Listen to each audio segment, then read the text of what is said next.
பயிற்சி சீரோமடா உண்மையா உழைக்கிற நமக்கு எல்லா நன்மைகளும் நாடி வந்து கூடுதடா.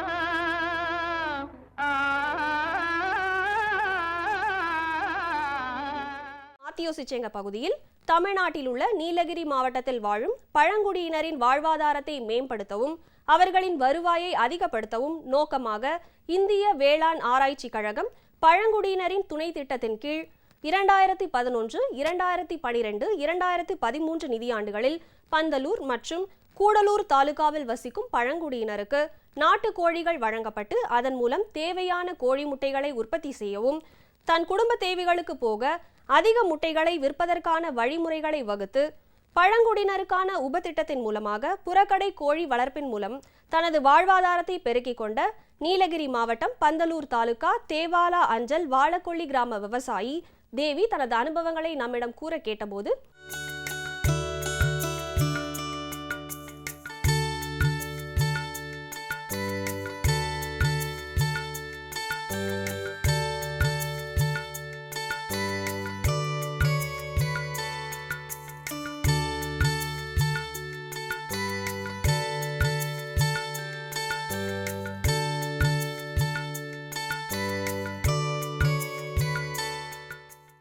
കോഴി ഇപ്പോൾ തന്നിട്ടുണ്ട്. കോഴി കൂടിന് വല തന്നിട്ടുണ്ട്. കൂടൊക്കെ ഉണ്ടാക്കി മുട്ടയൊക്കെ അടയിരിച്ചിട്ടുണ്ട്. ഒരു കോഴി ഒരു 11-16 മുട്ടയൊക്കെ ഇടും. കുറച്ച് കുട്ടികൾക്കും കൊടുക്കും, വീട്ടിലേക്ക് കൊടുക്കും. കോഴി വന്നുള്ള കഷ്ടമൊന്നും പറയാനില്ല. പീടികയിലാണെന്ന് വെച്ചാൽ 6 രൂപ കൊടുക്കണം ഒരു മുട്ട ഇട്ടണമെങ്കിൽ. വീട്ടിലാകുമ്പോൾ അത് നമുക്ക് സമയത്തിനുള്ളപ്പോൾ കുട്ടികൾക്ക് കൊടുക്കാൻ മാത്രമല്ല, വീട്ടിലേക്ക് തന്നെ ഇതിൽ ചിലവ്.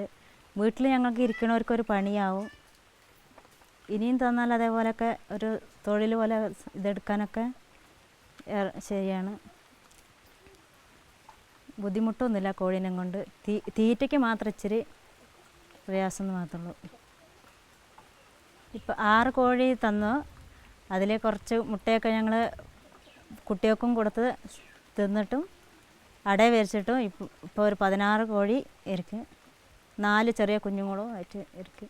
കമ്പി വിലയും കൊണ്ട് നല്ല കൂടൊക്കെ കെട്ടി മേലെ അടിയൊക്കെ നല്ല ഇതാക്കി കൂടൊക്കെ ഉണ്ടാക്കി മരുന്നും ഇതൊക്കെ കൊടുത്ത് തന്നിരുന്നു.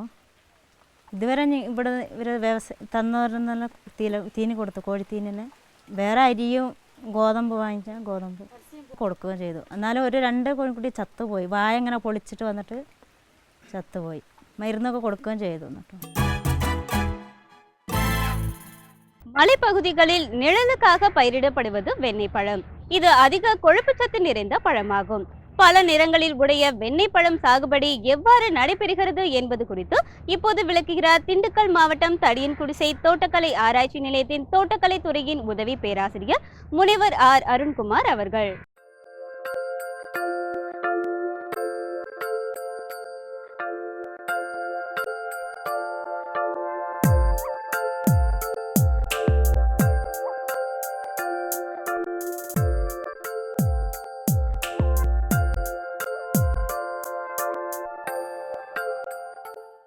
காஃபியில் வந்து ஊடுபயிராக வந்து நம்ம வந்து வாழை, ஆரஞ்சு, அவகேடோ, பலா இப்படின்னு பல்வகை பழமரங்களை வந்துட்டு நம்ம வந்து விவசாயம் பண்ணிகிட்ருக்கோம். அதில் மிக முக்கியமானது வந்து பார்த்தோம்னா ஆரஞ்சும் அவகேடோவும் தான் இப்போ இந்த கீழ்பழனி மலையில் வந்து அதிகமாக வந்து பயிர் செஞ்சிட்ருக்காங்க. இந்த வெண்ணெய் பழம் வந்து ஏன் கீழ்பழனி மலைப்பகுதியில் வந்து அதிகமாக பயிர் செய்கிறாங்கன்னா, மற்ற எந்த பகுதியிலையும் இல்லாத மாதிரி நம்மளுக்கு வந்து பார்த்தோம்னா 2 தடவை மகசூல் வருது. ஒரே வருஷத்தில் வந்து பார்த்திங்கன்னா 2 தடவை மகசூல் வருது. வேறு எந்த மலையிலையும் வந்துட்டு இந்த மாதிரி 2 மகசூல் கிடையாது. இந்த அவகேடோ பார்த்திங்கன்னா இந்தியாவில் வந்து பார்த்திங்கன்னா கர்நாடகம், கேரளா, அப்புறம் ஆந்திரா, அஸ்ஸாம், தமிழ்நாடுன்ற நிறைய இடத்துல வந்து இந்த அவகேடோ வந்து பயிர் செய்கிறாங்க.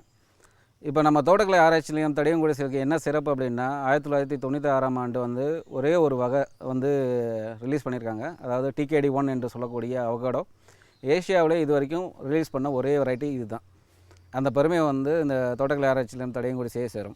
இந்த அவகேடோ வந்து பார்த்திங்கன்னா நெல்லி மாதிரி ஒரே ரகத்தை வந்து நம்ம வந்து பயிர் செய்ய முடியாது. இப்போ வந்து முன்னாடி வந்துட்டு நம்ம வந்து இந்த பயிரை வந்து பாப்புலரைஸ் பண்ணோம் அப்படின்றதுக்காண்டி வந்துட்டு நிறைய வெரைட்டிஸை வந்து நம்ம வந்து கொடுத்துட்ருந்தோம்.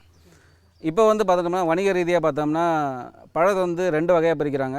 ஒன்று வந்து சாப்பிடக்கூடிய, அதாவது மக்கள் வந்து வாங்கி செல்லக்கூடிய பொருளாகவும், இன்னொன்று வந்து பார்த்திங்கன்னா தொழிற்சாலைகள் சார்ந்த வகைகளாகவும் பிரிக்கிறோம். இப்போ வந்து நம்ம மக்கள் வந்து வாங்கக்கூடியதுன்னு பார்த்திங்கன்னா ஒரு 300 கிராம்லேருந்து 400 கிராம் பழ எடை கொண்ட பழங்களை வந்து நம்ம வந்து வணிக ரீதி, அதாவது டொமஸ்டிக் மார்க்கெட்டுக்கு நம்ம கொடுத்துடலாம்.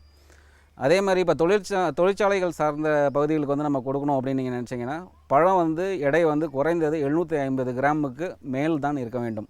அப்படின்னா தான் வந்து பார்த்திங்கன்னா தொழிற்சாலைகளுக்கு வந்து ரொம்ப முக்கியமானது. இப்போ வந்து பார்த்திங்கன்னா அதோடைய விதையின் அளவும் வந்து ரொம்ப முக்கியம். இப்போ பெரிய விதைகள் இருக்கக்கூடிய பழங்கள் நீங்கள் எடுத்துக்கிட்டீங்க அப்படின்னா அதில் வந்து பார்த்திங்கன்னா கொழுப்பு சத்து வந்து கம்மியாக இருக்கும். அதனால் சிறிய விதைகள் உள்ள பழங்களை வந்து தேர்வு செஞ்சு நம்ம வந்து இப்போ விவசாயிகளுக்கு ஒட்டு செடியாக வந்து நம்ம கொடுத்துட்ருக்கோம். இப்போ TKD 1 நம்ம வந்து கொடுக்குறோம். அது கூட வந்துட்டு பார்த்திங்கன்னா அதிலே வந்துட்டு வேறு ரகங்கள், அதாவது மகரந்த சேர்க்கைக்கு உகந்த ரகங்களையும் நம்ம வந்து விவசாயிகளுக்கு நம்ம சேர்த்து கொடுத்துட்ருக்கோம். அதனால் தோட்டக்கலை ஆராய்ச்சி நிலையத்திலிருந்து பார்த்திங்கன்னா ஒட்டு ரகம் வந்துட்டு நம்ம இப்போ கொடுத்துட்ருக்கோம். இப்போ ஒட்டு ரகம் பார்த்திங்கன்னா 6 வருஷத்தில் வந்து உங்களுக்கு பழங்கள் வந்து கொடுக்க ஆரம்பிச்சிடும். இது நாட்டு வகைன்னு நீங்கள் எடுத்துக்கிட்டிங்கன்னா, விதையிலேருந்து வரக்கூடியது நீங்கள் எடுத்துக்கிட்டிங்கன்னா ஒரு 8லேருந்து 10 வருஷத்தில் தான் உங்களுக்கு காய் வரும்.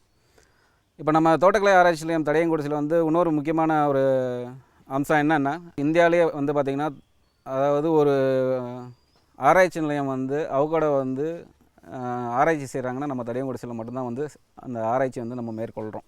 இந்த வெண்ணெய்ப்பழம் பார்த்திங்கன்னா பூக்களை வச்சு 2 விதமாக பிரிக்கலாம். இப்போ வந்து நம்ம இந்த 2 வகைகளையுமே, அதை பூக்கள் வச்சு பிரித்த வகைகளையுமே வந்துட்டு நம்ம வந்து பயிர் செய்யணும். இப்போ A வகை பூக்கள், B வகை பூக்கள்னு சொல்லிட்டு அவகோடோவில் வந்து 2 வகையான பூக்கள் இருக்குது. இது என்ன அப்படின்னா, பூக்கும் தருணம், அதாவது பெண் உறுப்பு ஆண் உறுப்பு, இது 2 வந்து வெவ்வேறு நேரத்தில் வந்து நம்மளுக்கு வந்து மெச்சூரிட்டிக்கு வரும். அப்படின்றபோது பார்த்தோம்னா 2 வகையான பூக்கள் கொண்ட மரங்களை வந்து நம்ம வந்து காட்டில் வந்து நடணும். இப்போ ஃபர்ட்டு அப்படின்னு சொல்லக்கூடியது B வகை பூக்கள், ஹாஸ் அப்படின்னு சொல்லக்கூடிய வெரைட்டி வந்து A வகை பூக்கள். இது 2யுமே ஒன்றா நட்டோம்னா தான் நம்மளுக்கு வந்து மகரந்த சேர்க்கை வந்து நடைபெறும். இப்போ ஹாஸ் நீங்கள் எடுத்துக்கிட்டிங்க அப்படின்னா இன்றைக்கி சாயந்தரம் வந்து பெண் உறுப்புகள் வந்து மெச்சூரிட்டி வரும். அடுத்த நாள் சாயந்தரம் தான் வந்து ஆண் உறுப்புகளோட மெச்சூரிட்டி வரும்.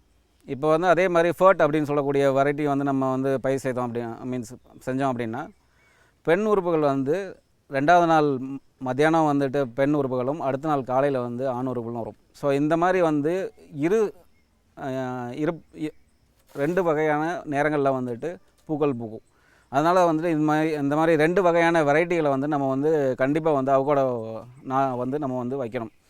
இது கூட வந்து பார்த்திங்கன்னா வெரைட்டிஸ் வந்து பார்த்திங்கன்னா பிங்க் அண்ட் ட்ரான், அப்புறம் வந்து பார்த்திங்கன்னா பிக் ஹாஸு, அப்புறம் வந்து பார்த்திங்கன்னா நம்ம TKD 1, இப்படி வந்து பல வகைகள் வந்து நம்ம பயிர் செஞ்சால் மட்டும்தான் வந்துட்டு அவகோடோவில் வந்து அதிக அளவான மகசூல் நம்ம எடுக்க முடியும். இப்போ அவகோடோவில் வந்து பார்த்திங்கன்னா அதிக மகசூல் நம்ம சொல்கிறோம் அப்படின்னா குறைஞ்சது 300 காயாவது வரணும். ஒரு மரத்துக்கு வந்து 300 காயாவது வரணும். ஒவ்வொரு பழமும் வந்து 300லேருந்து 500 கிராம் எடை கொண்டதாக இருக்கணும். இப்படி இருந்தால் தான் வந்து அதை வந்து நம்ம நல்ல மகசூல்னு சொல்கிறோம். சில பகுதியில் பார்த்திங்கன்னா அதிகப்படியான மகசூல் கிடைக்கும். ஒரு மரத்துலேருந்து பார்த்திங்கன்னா 1 டன் பழம் கூட எடுக்கிறாங்க. அதாவது 1000 கிலோ என்று சொல்லக்கூடிய 1000 கிலோ வந்து அவகோடோ வந்து எடுக்கிறாங்க.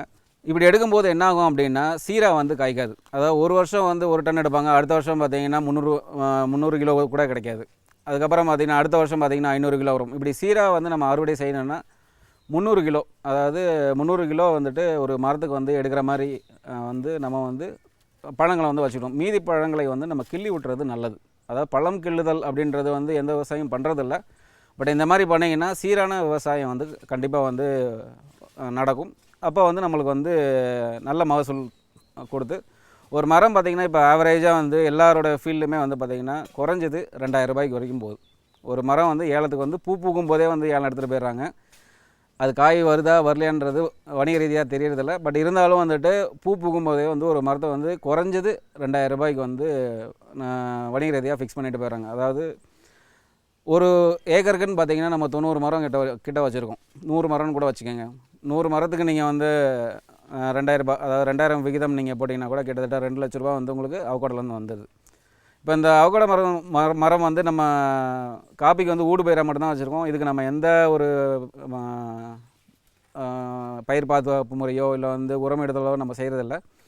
இருந்தாலும் நம்மளுக்கு வந்து இது வந்து ஒரு அதிகப்படியான வருவாய் வந்து நம்மளுக்கு வந்து தந்துகிட்ருக்கு. இந்த மாதிரி அவகோடா வந்து நல்லா வந்து இனிமேலும் வந்து நல்லா பயிர் செஞ்சு ஒட்டு நாற்றுகள் நட்டு வந்து ஒட்டு நாட்டில் பயிர் செஞ்சு வந்து விவசாயிகள் வந்து பயனடைய வேண்டும். இந்நிகழ்ச்சி பற்றிய உங்களின் கருத்துக்களும் ஆலோசனைகளும் வரவேற்கப்படுகின்றன. எங்களின் மின்னஞ்சல் முகவரி ddagri05chennai@gmail.com. மீண்டும் நாளைய பொன் விளையும் பூமி நிகழ்ச்சியில் சந்திப்போம். நன்றி, வணக்கம்.